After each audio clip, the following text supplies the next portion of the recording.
Hello, I'm Kads, and welcome to today's video. So we've come to the end of another rotation of the Cursed City, specifically rotation 15, and I am pleased to announce that I finally beat all of Soul Cross.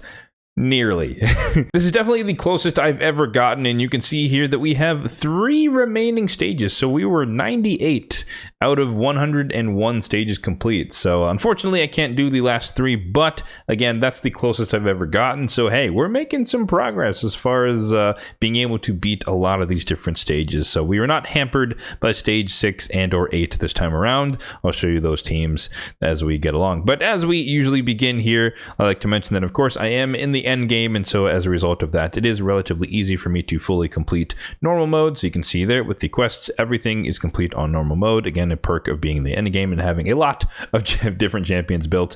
And then when it comes to the hard rotation, I am able to complete all of the lower 3 stages, that being Cobble Market, Plague Home, as well as Dead Rise. And then I make it as far as I possibly can into Soul Cross Hard. And again, we've made some pretty substantial progress this go round. So let's talk about each of these stages and just kind of give you some highlights in case you're looking for some inspiration for champions that you could build for your clears in the future, or just teams that worked for me for my clear. So starting off stage 1, we have our favorite spirit attack combination. So we have a good amount of control here with the Mashald with the True Fears. We have the Freeze from Luria, and originally I believe I did this with Lord Shazar, but since I'd recently built Carnage from the Cursed City, or redeeming him from there, honestly, his block active skills and block passive skills is really clutch on the first form. You can ignore the tournament and stuff. You can lock out the enemies with block active skills. He's not yet booked, so that would make him take him to even the next level as far as placing debuffs that can't be removed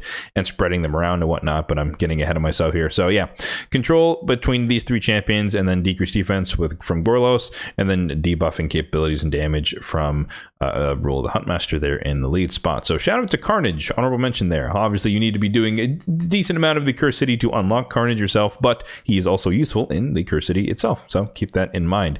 Stage 2, we have pretty much a repeat of what we've done before in the past, but we have a debuffer with Thylacia, decreased defense in a stun set notably. We have Bistafus, who also has a decreased defense, but also more importantly block active skills, unbooked by the way.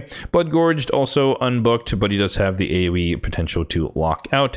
And then Lady Arash is a really solid nuker. She surprised me a lot and the damage she could put out against these waves. And then Thea the Tomb Angel finally came out of the portal of the Unsummoned, and I didn't actually have to build her. So funnily enough, I didn't have to max her out for this stage, but her attack aura helped everyone else because this is of course in a force attack room. Stage 3, magic attack, pretty darn straightforward. We have a little bit of control from Allure, Turn Meter of course on the A1, but also the decreased defense weak version and sleep on the A2 is pretty handy. But of course Countess Lix is our primary sort of control champion here with the block active skills and the mini reset. Debuffer from Siege Hulk, DPS from Hefrak, and then a little bit of CC from Danag Skull Reap, although I believe the first time I did this I just had Lorne the Cutter in the slot. So AoE damage with some heal reduction. But yeah, any nuker can really fit in that spot. Stage 4, pretty straightforward. If you have Tormund from the Titan event a while back, he definitely makes this a lot easier. Of course, Skull Crown can work for the nuker. Narcisse, if you happen to have him, of course, he's powerful. And then Provoking from Soulless, and then Provoking from Angar. So lots of control here, and then a couple of DPS, pretty straightforward. But of course, if you don't have these DPS, you can use Gala Longbraids if you want to use her as a nuker, and or you can use Faceless, single target, nukage, and then 2 Hawk the Wanderer has some stun in his kit, but also AoE decreased speed, I believe.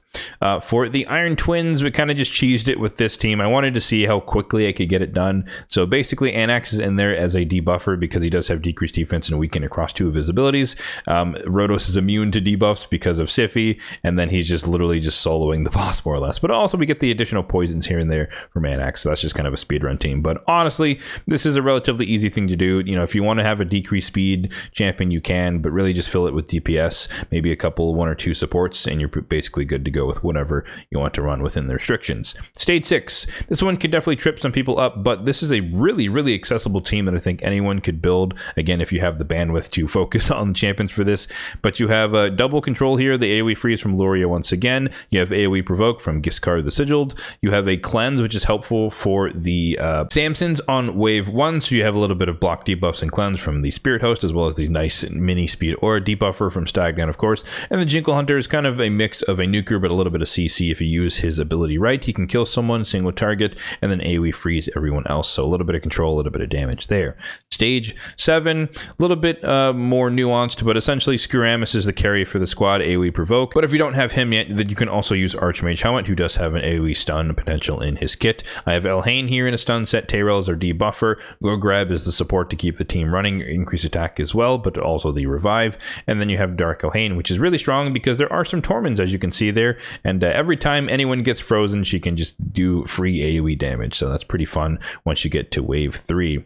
Stage 23 here, as always, you can basically just use whoever fits within the restrictions. In this case, I decided to have fun with Nice. He's a relatively new champion on my account.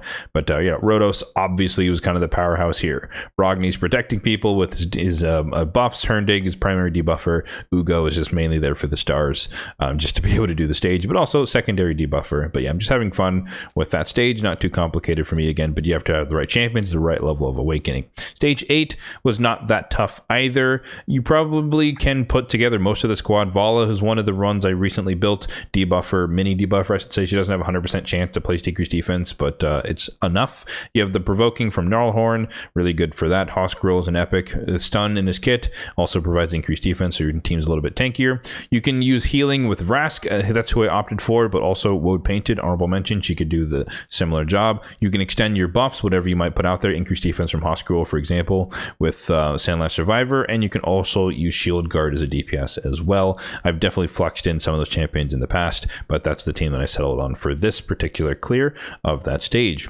Stage 9, moving on to the Sand Devil here. We're actually interestingly using Lady Mikage, but in her alternate form, because she does have basically the Siphi A1 where she can sleep on her A1 in the alt form. So whenever possible, we just slept the boss. We tanked one of the hits from his big AoE because we could sleep him at the start. We place her debuffs, decrease attack notably with the Riho, but again, you could use anyone, any debuffer who can work. But we place that, we take the tank at the first AoE, and from then on, we basically just spam the A1 until we can sleep him again. Delay that big AoE forever after that, and then just DPS him down with Ninja. And then Mithrala is kind of, cleansing, protecting us from the decreased speed, decreased accuracy, and whatnot. And then Rian was just kind of in there just in case anyone happened to die. She just has the revive in her kit, but we didn't actually have to make use of that in that particular clear. Stage 10 here, one of the ones where I built someone new up for this, but Tuhawk the Wanderer, our aura lead as well. But Arbiter is basically the carry for the team as far as keeping everyone running, keeping everyone healed, and reviving for the squad. We have the duo of control here with Ethlin the Golden, who notably has block AoE, block active skills, and then Angar once again with the provoking. Dagger, a good rare who has the potential to place decreased defense, not 100% chance, but again, it's enough for a Curse City stage. And then Tuhawk the Wanderer, again, AoE decreased speed and the 2-turn potential for stuns. You can also run Ursula the Mourner if you need a bit more support and less of the damage to get the stage done, as well as Reliquary Tender if you want to run that. Similar, she has a revive, but also the cleanse and healing to kind of back up your squad.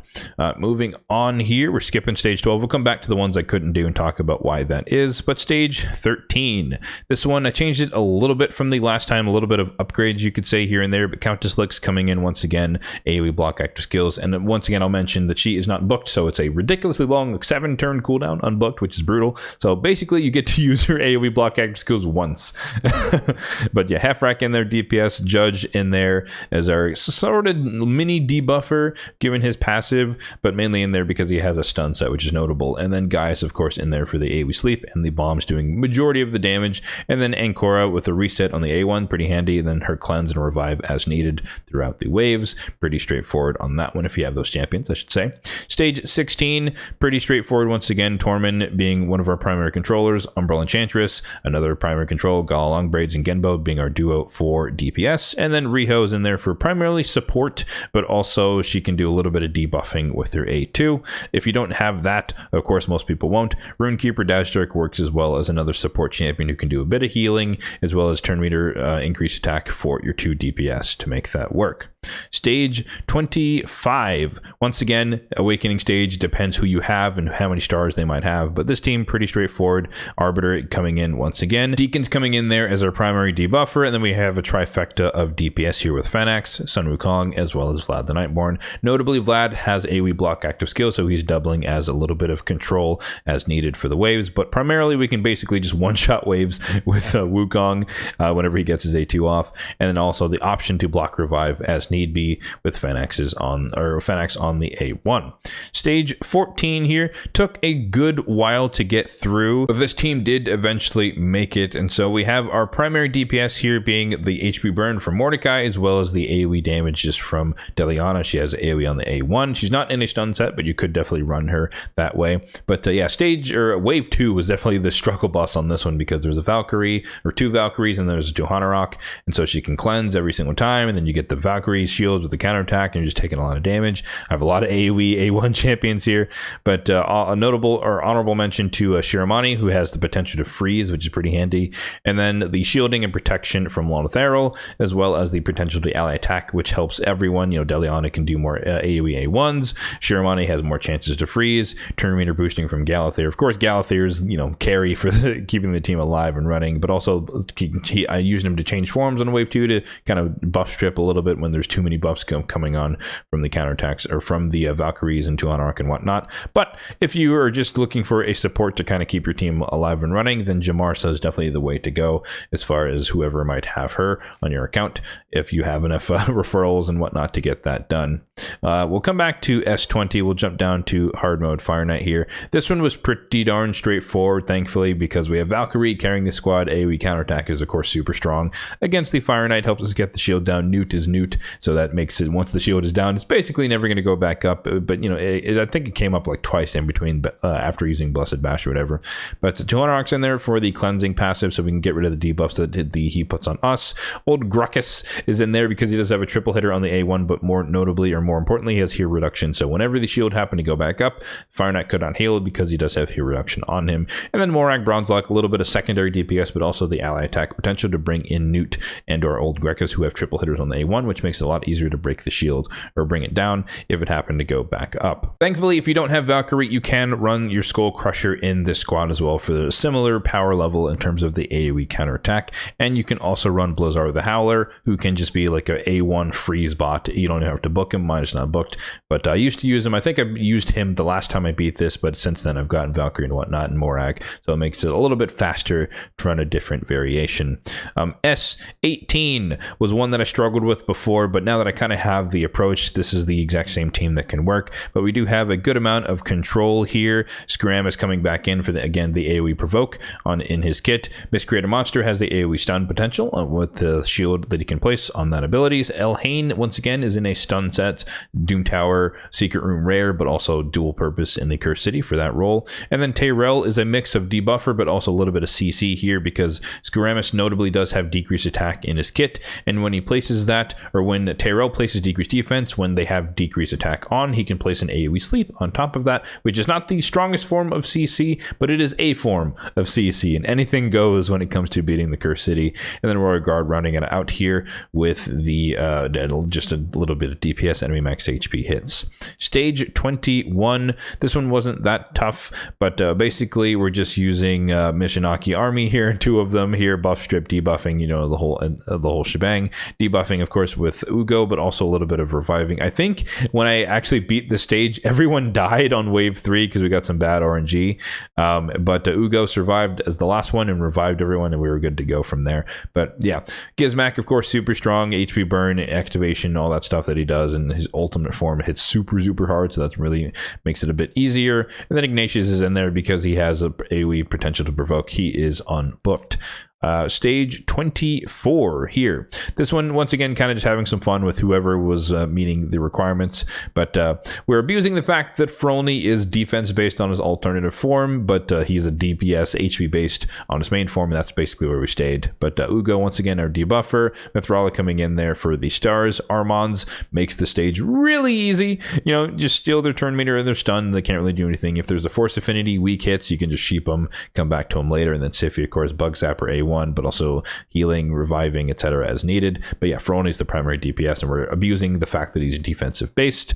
But you can do a lot of different things. You can just, slowly but surely poison them, burn them, whoever you happen to have. Venomage comes to mind, Cryoden comes to mind. You can AoE freeze and whatnot. So there's plenty of options for champions that you could use if you don't happen to have some of the more stronger ones that I have. And then stage 22 here, Dark Fae and the Dragon. Basically, Mikage, super fast. She changes into her alternate form. It stuns everybody, and then Harima kills them, debuffing with Gomlock Skyhide. And then you might note that Python is in the squad. He is built with relatively high resistance, but my Mikage has more accuracy than he has resistance, so she is able to control him as well. And so we can take the mirror copies down with using Harima once again. And then Fushan's in there mainly for the speed aura, just so that my team is faster than the mirror copies.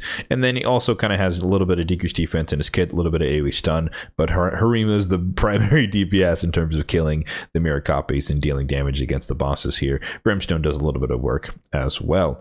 And then I mentioned that I'd come back to stage 20. I wish that I had done this one legitimately, meaning that I didn't have to use Nice and I could get away with like something like this, but I gave it a go. It was not working out. Wave 1 was absolutely brutal. Wave 2 was even more brutal, and then wave 3 was just a pain with the Necrat protecting a Rotos, which means you can't debuff them, but also the Siphies cleansing the Rotoses, and UDK stealing all your A1s or your single target abilities, so it was just a pain. So couldn't do it. Had to bring in Nice, and basically everyone died when we got to wave 2 the few times that I got past wave 1, and Nice just soloed the rest of the thing in his alternate form. He'd bring someone back, obviously, at the last kill on wave 2, and then I would do one ability with one person, whoever was with him, and then they would die, and then Nice just soloed it. So unfortunately, Nice abuse on this one, but shout out to RuPaul here, who was able to do it with this squad here. So if you're looking for true talent and inspiration, and you happen to have Danag, Skorreep, Rhonda, Artak, Killian, the Lucky, as well as Lord Chamfort, then you can potentially whip out a team like that. I suspect there's going to be some stun sets in that squad. I think I forgot one stage. Yeah, Nether Spider here. So this is a really fun squad that's kind of designed in two phases, so to speak. The primary phase is where everyone's actually alive and we're kind of doing damage. Drextar's in there for the HP burn passive, so we're just kind of getting a lot of burn ticks. Mishinaki's in there for primary DPS and debuffing. Staltus is in there because he can kill the minions, but also he's immune to poisons and reflects them back on the Nether Spider. Kyoku can hide under block damage to keep her alive, and then Helior, unbooked, can just take all the debuffs at the start and throw them back on the spider. But eventually we kind of get overpowered by the Nether Spider and the poisons. There's not much healing on the squad. There's no real support, so to speak, aside from Helior, but he's unbooked again, so he has a really long cooldown. I think it's 5 turns on the debuff transfer thing. So effectively, these three die eventually. Stultus stays alive because he's immune to poisons, and we just kind of just kill the minions, DPS the bosses down, and then, like I said, Kyoku is kind of just keeping him alive with ally protection, but also just hiding under block damage so she doesn't die herself. So that brings us to the final 3 stages that I was not able to complete, starting off with stage 12, which was once again a non-starter. So I basically have a lot of support. These 3 can definitely start doing some stuff, but I don't really have any DPS. And I have a couple of options for support revivers, the Kinagashi and or Werenon. I'd probably pick Werenon the Silken just because she can revive a little bit easier. I know some people use Masamoto to get it done, but if we take a look at the best teams, it's pretty clear that if you have a Ragash, it's basically done and dusted. So if I had one, he's a debuffer, AoE decreased defense as well as a stun, would make this so ridiculously easy, comparatively speaking, I think, in theory. So if I had Ragash, I'd probably give it a go, but yeah, Masamoto just doesn't really seem like the real DPS that's really going to be able to do anything. But I do have a lot of supports ready to go to back up whoever might be DPS there.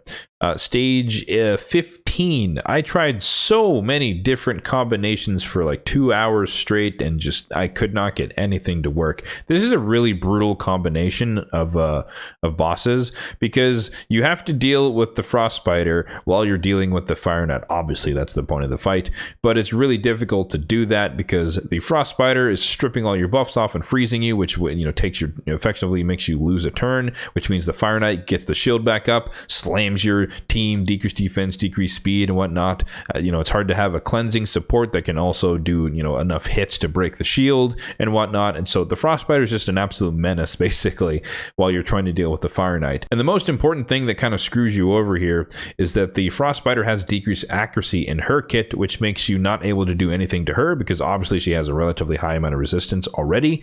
But going beyond that, it's just hard to do anything to the Fire Knight when you have decreased accuracy across your entire team. So they're just really, really oppressive combination. And I just couldn't get a combination of champions that could both survive the Frostbiter's onslaught and also deal with the Fire Knight, get the shield down and keep it down. So a couple of thoughts here. Newts, of course, Blizzard the Howler, as I mentioned him before, the triple hitter A1, Rella, triple hitter A1, Helior coming in there to kind of get rid of all the stuff that they threw out when they get their first turns, but nothing was really working. Nice. I tried him out, but yeah, Morak, Bronzelock, ally attack wasn't really doing much. Skull Crusher, I tried him, counterattack, he gets stripped off by the Frostbiter, so you get one good shot to break the shield, and then nothing. You're just frozen and controlled from then on out, and it just kind of falls apart. So let me know if you guys do have a solution. You have a team that beat stage 15. I'd be keen to know, but yeah, I struggled with that one for a while. And that, of course, brings us lastly to stage 19, where I tried for a very, very long time. I did this one on stream actually over the weekend, and I had one good run where we actually made it through wave 1 and wave 2, and then we got shafted by RNG on wave 3 because I totally forgot that I should mention the team here, but we have Stalk the Broken, super powerful, poisoned of course, but notably his passive can help you ignore Marichka's passive, who is notable for being annoying on wave 1. There's double Taras Marichka, this is that annoying stage. Shamrock's in there for the little bit of turn meter control, a little bit of buffing that he does. Ally attack from Ferric and the Fat, but also the poisons and burns help do a little bit more damage. Also helps Stalk do more poison damage. And then Solvon Boyer's in a stun set, AoE on the A1, super powerful. And then Loki, the star of the show, unbooked, but he does have the potential to place block active skills, block buffs, and spread it around when he's under a veil, which he always will be due to his passive. But yeah, like I said, I tried this for probably over like 3 hours in total, and I just could not get the stars to align in terms of the RNG to pull it off. But like I said, the one god run I had, we made it through wave 1, we made it through wave 2 for the first time, we got to wave 3, and then Yumiko stole the veil from Loki, so I didn't notice, and I placed block active skills on one of the champions. I think it was one of the Harimas, but he didn't spread it because he wasn't under a veil, because Yumiko has a 75% chance to steal veils when she is paired with Karato, who is of course on that team. So no matter what I did, there's always a 75% chance that we get screwed over starting on wave 3. And then also, if you happen to stun them with the stun set, Jingwan's passive will cleanse it and place block debuffs, meaning that no one else after that can be stunned, and they're going to be guaranteed to get a turn. And when they're guaranteed to get a turn, that means Yumiko locks you out, and as well as Karato can also place AoE block active skills, so you're locked out twice. So yeah, we lost after getting to wave 3. It's very unfortunate it took so long to do so, but the team has merit, and I've seen some of the best teams. They're somewhat similar, but they just have better champions. Molly is definitely like MVP as far as being able to make it easier to control the waves with the provoke 1 to 2 turn provoke. It draws a lot of aggro to her, which can just kind of alleviate a lot of the pain from the waves. But yeah, don't have her, unfortunate, but that is part of the reason why she's so high on my wish list, mainly for Hydra, but also for a lot of potential in the Cursed City. Let me also take some time to talk about the Amius teams that I used for this particular rotation. This one is pretty straightforward because Morrigan makes it super easy to maintain here reduction no matter what the boss does. Nishak's in their primary DPS with the poisons and the bombs. Tatura's in there for block debuffs as needed. Arbiter's in there because Arbiter, she can heal and control the turn meter, but also she's buff bait for form 2 with the increased stack to make sure that he goes into the proper cycling. And then Wixwell, I've talked about this before, but the intercept essentially protects Arbiter in form 2 from being slept ever because she has intercept stacks, and I always put them on her. And he's in a protection set, so every once in a while we have protected increased defense, so that can't be swapped over into decreased defense. But essentially he's just there to make Arbiter take as many turns as possible so that she always has her revive and healing and increased attack ready to go as needed for when people die. And Nishak is definitely the target when it comes to form Form 2, unless I can force it to be Tatura with the AoE Perfect Veil and everyone else but himself. And then for normal mode, we have a completely different team. We have Kadra the Rai in the mix for our Cleanser Reviver champion on the squad. I tried to run it with Arbiter and it was a little bit more finicky, and so I actually just made the swap to Kadra the Rai to run her instead, just because it works. And we also have the increased attack from Aostria, a little bit of secondary healing from her passive, but more notably the 5-star Brimstone, so we cannot get rid of it, as well as the increased attack, which again is good buff bait for the proper cycling in Form 2. Drexthar, backup Brimstone, but also of course just as passive HU burn is passive damage. Here reduction champion is Hellborn Sprite, does it very, very well. Triple hitter that can place it. And then Wither the Crown is in there for the passive continuous heals everywhere, but also just the healer for the squad. Although I do not use her increased defense when we get into Form 2, because that might be flipped into decreased defense, which could easily wipe your team, but it is handy to take less damage in Form 1. So now let's talk about some of the champions that were freshly built for this rotation of the Cursed City. In this case, there happened to be a lot of them. None of them or no champions were rebuilt. They were all freshly built to try and beat this rotation of the Cursed City. So let's start with the elephant in the room, which of course is the recently acquired Nice the Shadow Thief, who basically pillaged a lot of my Frolny's old gear. But yeah, he is in a Savage set. Of course, he's built more so for the arena, but he does double duty in the Cursed City wherever applicable. Total stats are as follows: 82,000 on the HP, 4k on the attack, 2k on the defense, 248 on the speed, full crit rate, 276 on the crit damage, and we don't care about his accuracy or resistance.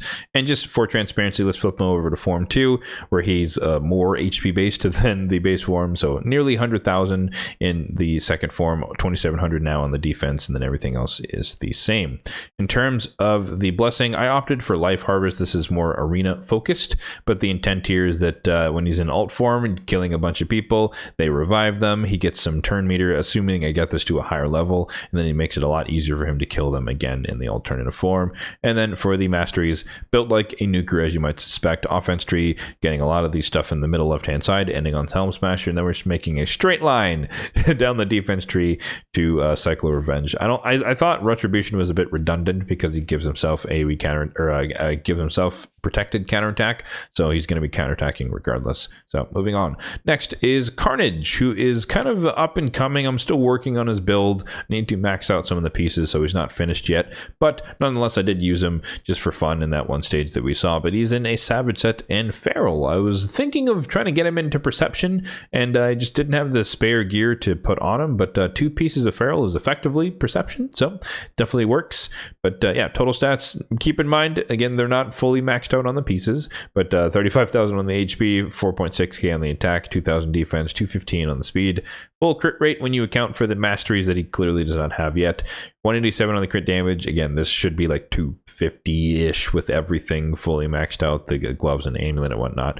And then 350 on the accuracy. This should probably be closer to 400 or so once the masteries and whatnot are done. A couple more upgrades here and there. Next up, we have Thea, the Unvaulted Angel, who is hilariously in a Daze set. Now, I don't really think that's going to be super strong, but again, in the Cursed City, any form of CC could definitely be helpful. So she does have, you know, some AoE attacks in her kit, and so if she puts someone to sleep, then I can just ignore them with everyone else's single target abilities, come back to them once they wake up, etc. So this mainly was because I put these gloves on her and I was like, hey, they're Daze. How many Daze pieces do I have? And of course, I don't use Daze at all on my account. So I was like, hey man, I have 2 or 3 top row pieces that can finish out a Daze set. So that's why she's in that. But Cruel is kind of more important there. But obviously she's not maxed out, so I'm not going to go through her stats. She doesn't have any mastery. She's a Cursed City champion.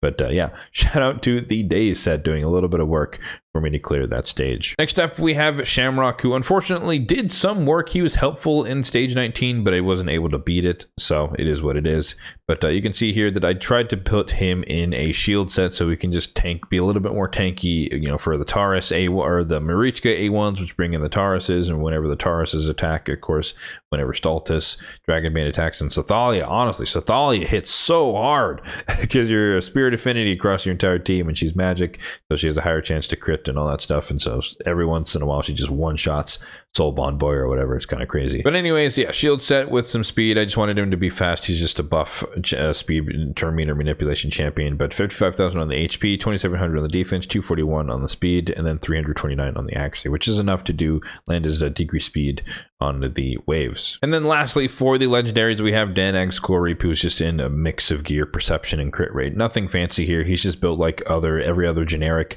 attack-based nuker who goes into the Cursed City. So leftover gear, hand-me-downs, and whatnot. 34,000 on the HP, 3,800 on the attack, 234 on the speed, full crit rate, 160 on the crit damage. Again, his gear is not maxed out.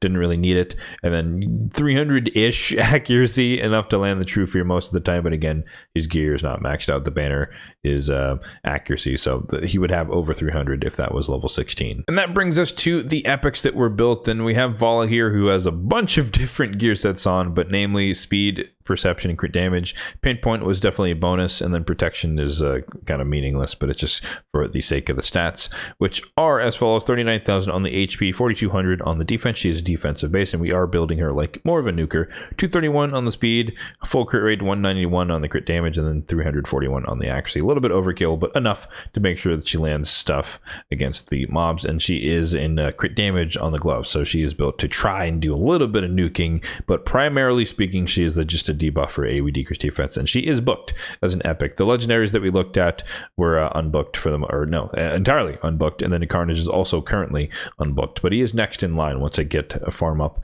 a few more mythical tomes.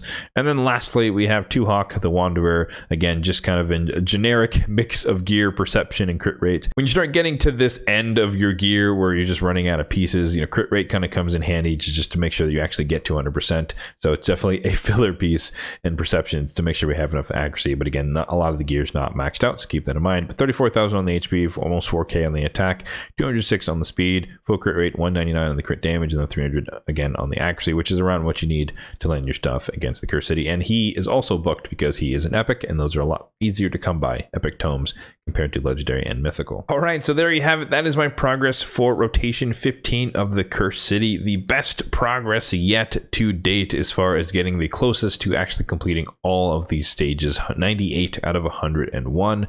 And one is a non-starter. The second one is I don't have a solution for, but again, let me know in the comment section down below if you came up with a solution for stage 15 that doesn't ideally involve some ridiculously OP champions, double newt, triple newt, etc., stuff like that. And then stage 19, close but not close enough. Maybe with the booked Loki you would be a little bit more reliable, maybe protection or a like lightning cage on Loki so it protects his veil or something like that from the Yumiko. There's other things that I could experiment too, but obviously time is up, so something to think about in the future. But you know, proof of concept is kind of there but not exactly there because there was a lot of RNG involved to even get as far as I did. But you know, some more thoughts come to mind of stuff that I could try, but that's for future me to worry about. Do let me know in the comment section down below how far you made it in your progression in the Cursed City. Are you still working through normal, or have you moved on to hard and into Soulcross and beyond? As always, if you did find this video helpful, then be sure to hit that like button down below. It really does help out the channel, and feel free to hit that subscribe button down below if you are enjoying the content on the channel overall for more content just like this one in the future. Thanks for watching, and have a good one.